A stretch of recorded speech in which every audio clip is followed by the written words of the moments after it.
would they have their food storage? Have you thought about how you're going to cook it? You think, well, I'll build a fire, and where I live, thinking about building a fire in the middle of the summer, just kill me. It's already 120 degrees out, and standing over a fire is just not going to happen. If you have not thought about how you're going to cook your food, this is what you're going to want to think about. Yesterday they asked me, well, what if you live in Portland or Oregon or London? And I said, well, you're going to have to store a lot of firewood. This is not going to work if you don't have sunshine. But if you've got sunshine, you can cook. This is called a solar oven. I'm going to put it up higher.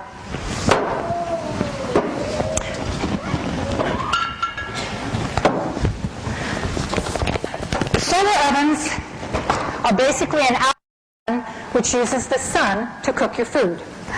All over the world, they're discovering that solar ovens are clean. They use no fuel. It keeps the heat out of your kitchen. They've actually done tests, and solar-cooked food tastes better than traditional food. Everybody said, oh, this tastes better, and it's solar-cooked. And the best part is you're using a free source of energy. You're using the sun. There are hundreds of thousands of these being used all over the world. And for food storage, it is just a perfect fit. Because if you have no electricity, this needs no electricity. You can put this out on a sunny day in the morning, and within maybe half an hour, this will be up to 350 degrees. You can cook anything in a 350-degree oven. You can bake bread, and it browns the bread beautifully. Cinnamon rolls, chocolate chip cookies. These are all things in my food storage. I can make rice. I can cook pasta. I can make a white sauce, an Alfredo sauce, tapioca pudding. The only thing I can't do in this solar oven is fry foods. I can't get the oil hot enough to fry foods, so I had to give up fried foods, which is probably better for us anyway.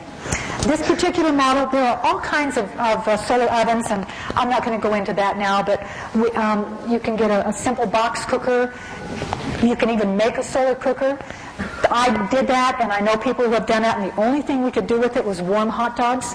And since I can't store hot dogs, I decided to get one that really would get those temperatures so I can cook all of those foods. It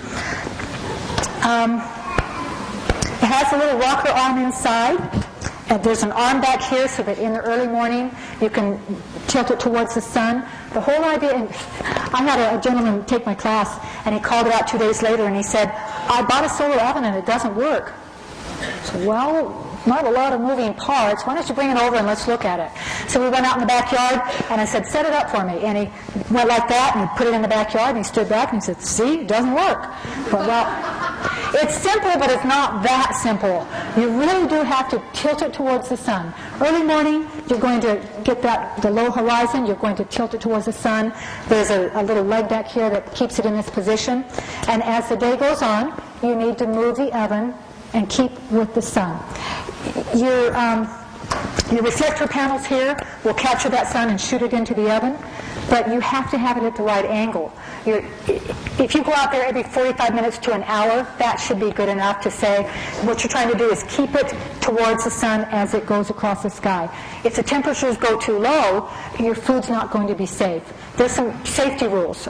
You've got germs can't grow at 120 degrees. You can pasteurize water at 150. You can cook food at 180.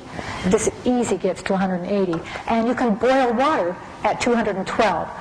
But if you have certain foods in your oven and you've left it out there for 3 or 4 hours and the sun has moved and you haven't moved your oven with it, that food can get dangerous. It can grow bacteria and you could get food poisoning. So there is some effort involved in it. You don't just set it in the backyard and wait for it to cook. You have to what you're trying to do is when you lean your oven out, you want to get little or no shadows inside the solar oven. That's the secret. And this gentleman just thought he could stand it out there. So that's the secret. It's in your book. It'll tell you what kind of cookware to get. Well, we can talk about that.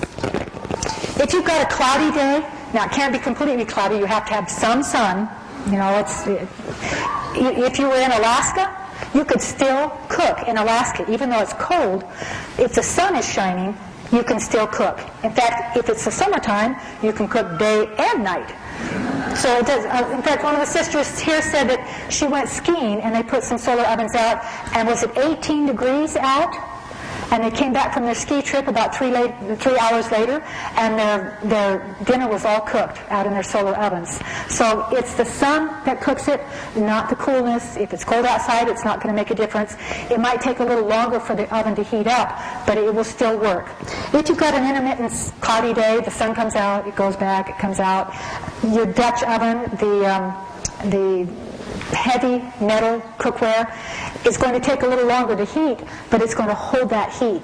So the sun comes out, it heats it up, goes behind the cloud. This will hold on to the heat and keep your food safe. So on those cloudy days, use the heavy metal. On the other days, your thin, dark, shallow pans with a tight-fitting lid, that's going to be the best thing. It'll cook quickly, and circulation, it's all in the book. Cookware. Buy your oven first, and then buy your cookware to fit your oven. And there are so many kinds of ovens out there, every style you can imagine. This is the kind I like. It has one of the bigger oven areas, but there are lots of them out there. If you have a big family, you might have to have two, because it's difficult to cook large amounts of food in a solar oven. You can sometimes put them in two separate pots, and that will help it to cook faster, or you can cut up the food into small pieces, and that will help cook it faster. But this really is, especially in the Southwest where we live, this is a really wonderful thing to have in your food storage. It's going to cost about $200, but if you buy them in bulk, if everybody goes together and makes a big order, you can get them for less than the $200. This is a great thing to have in your food storage for that worst case scenario. Okay, we've got, where's my last card?